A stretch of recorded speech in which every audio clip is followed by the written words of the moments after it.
Demarcus, how do you feel about the competition? You've got about 4 or 5 guys right now just trying to fight for only 3 spots in that outfield. It kind of makes you want to bring it to that. It's tough. I mean, but I can't say that none of the guys have any hard feelings because we know, like, our outfield is pretty good right now, and it's going to be days where somebody's not swinging where they're going to sit out.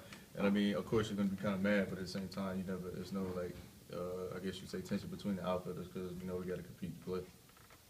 You're the old dog among this bunch, and you got a bunch of young guys who are making their first trip to some of the SEC interviews. I mean, what have you told them about getting into SEC play?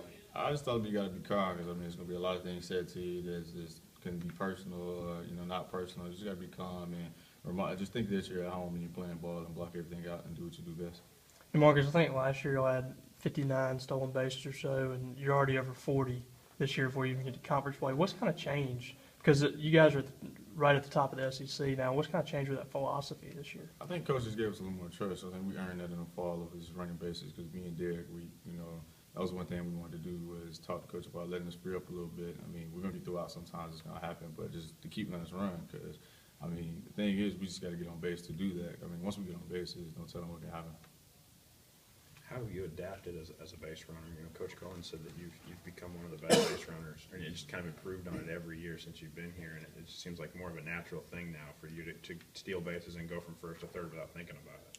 You got to pick up on each tendency. You can't take anything for granted. You got to check out the outfielder's arms when we're running, or when they're taking in and out. And I mean, you just got to pick up on every little tendency you can. And it's not about being very fast, which it helps, but at the same time, I've seen people that's not very fast and very quick and very smart on the bases. They can steal bases really good. So you just got to take each little thing and put it into your game. Even though the first 3 weekends didn't go as well as y'all really wanted it to, can everything y'all did and didn't do be applied to going into conference season now? I think so. I actually think it was kind of a wake-up call. I think we kind of needed it a little bit to get going because, I mean, I think everybody was kind of still stuck on last year and what happened or how we started last year.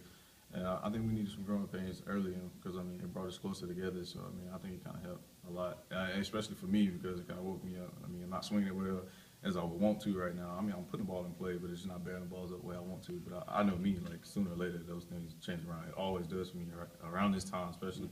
So, I mean, just stay humble and keep playing ball. And as the older guy on the team, what are you telling those younger guys when they go through those slumps? Because you've been through those slumps, but you've also gotten hot late in the season at big times. What are you kind of telling those young guys? You just got to stay humble, man. I mean, keep working on your game. Don't let it get in your head because the 1 minute you let it get in your head and you start thinking, oh, something's wrong with swing, something's going bad. It's really not. I mean, it probably maybe just be swinging at bad pitches, timing's off. And I mean, things like that come later in the season for different guys. But the 1 minute you let it get to your head, that's when you're downfall. You just got to stay up and keep your feet. Is this a good time of the year? Because it almost seems like this is the time of the year where the coaches have a consistent 9 or 10 they want to play. You're batting in the same spot. There's just a consistency every day you show up at the park. So with Coach, I mean, he likes to go to a lot of, matchups. So, I mean, you just got to be ready. And I think that's what comes with everybody wants to play every day. But then you can't because, Coach likes the matchups. But, again, there's no tension. And we all know if we're not playing, we're on the bench, cheering on the team. Thank you, Marcus.